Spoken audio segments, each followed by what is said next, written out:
السلام علیکم ورحمۃ اللہ وبرکاتہ۔ حضرت ابو ہریرہ رضی اللہ تعالیٰ عنہ سے روایت ہے، فرماتے ہیں کہ حضور نبی اکرم صلی اللہ علیہ وسلم نے فرمایا، 5 چیزیں فطرت سے ہیں۔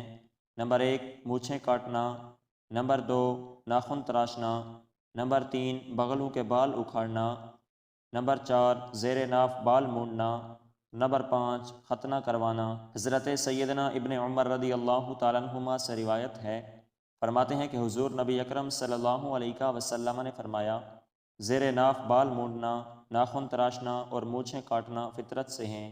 حضرت سیدنا عمار بن یاسر رضی اللہ تعالیٰ عنہما سے روایت ہے، فرماتے ہیں کہ حضور نبی اکرم صلی اللہ علیہ وسلم نے فرمایا، یہ امور فطرت سے ہیں۔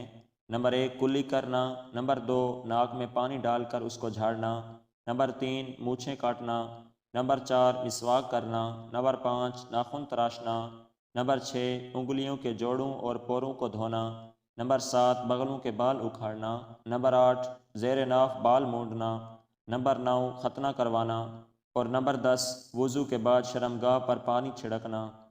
حضرت انس بن مالک رضی اللہ تعالیٰ عنہ سے روایت ہے، فرماتے ہیں کہ حضور نبی اکرم صلی اللہ علیہ وسلم نے مونچھیں کٹانے، ناخن تراشنے اور زیر ناف بال مونڈنے کے لیے 40 دن کی مدت متعین کی ہے۔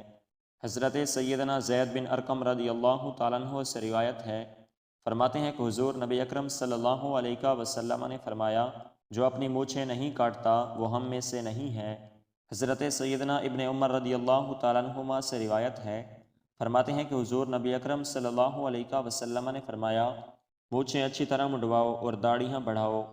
حضرت سیدنا ابو ہریرہ رضی اللہ تعالیٰ عنہ سے روایت ہے، فرماتے ہیں کہ حضور نبی اکرم صلی اللہ علیہ وسلم نے فرمایا، مونچھیں کاٹو اور داڑھیاں بڑھاؤ۔